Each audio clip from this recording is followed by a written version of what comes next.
Good morning and today, brothers and sisters. Today I will be reading from Luke chapter 18, verse 8. Well, actually, Luke chapter 18, verse 1 to 8.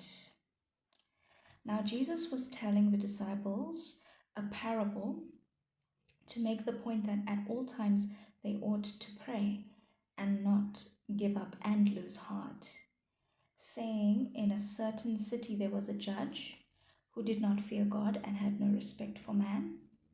There was a desperate widow in that city, and she kept coming to him and saying, give me justice and legal protection from my adversary.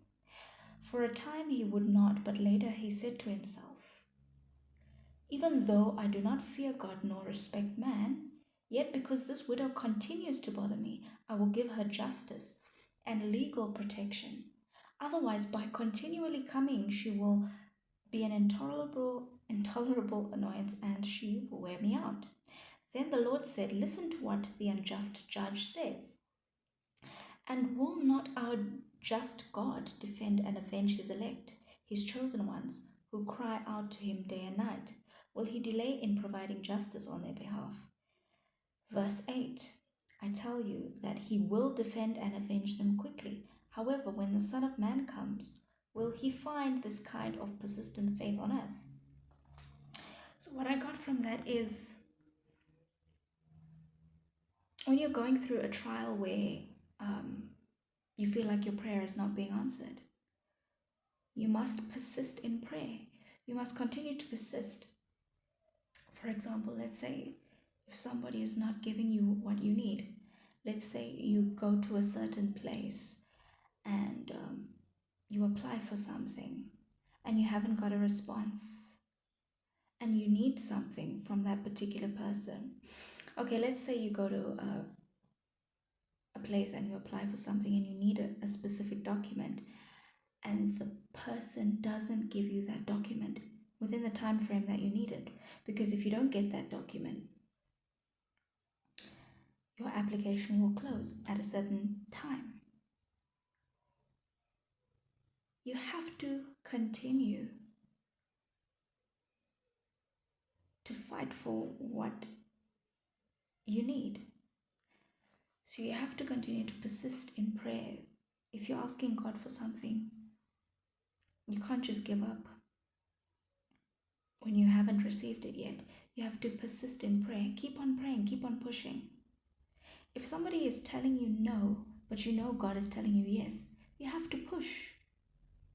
You can't just give up because the person says no. When God says yes, nobody can say no. Even if the person is saying no to you right now, you cannot count it as a no. You have to persist in prayer.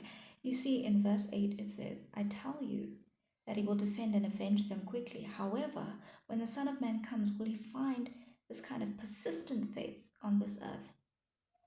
He is concerned that when the Son of Man comes, will he find this persistent faith on earth? Will he find people that are eager to continue praying when they haven't found an answer yet? Will he find people who are willing to persist in prayer, to pray without ceasing, even when the situation around them is telling them that they won't ever get out of um, that challenge, out of that. I'm trying to find the word here, but you understand what I'm trying to say. Luke 18 verse 1 says that Jesus told the disciples this parable of the widow who wore down the unjust judge. If somebody tells you no, and you know that God tells you yes, you have to persist until the person is worn out, until they tell you yes. Let's say you're fighting for a particular document. You've applied for something and you need that document within a certain amount of time.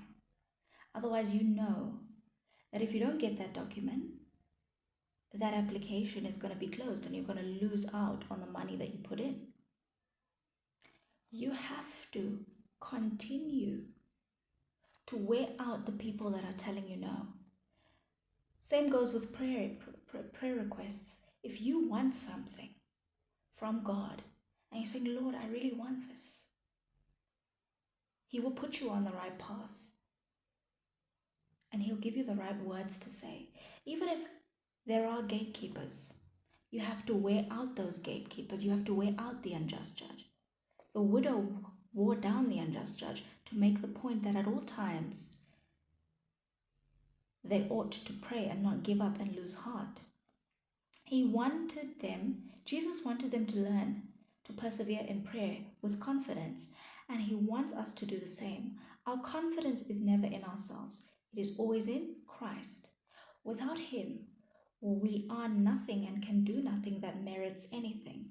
But in His name, we can go boldly to God in prayer and pray without ever giving up. He is the one that gives you strength to persist in prayer when everything around you is saying no. When God says yes, nobody can tell you no. Even if they physically say no, you can't take it as a no, because God has told you that it is a yes. Whoever is fighting for that dream to come true, never give up. No matter how long it takes, persist in prayer. Keep going, don't give up. And that is all I want to say for today. Emmanuel, God is with us.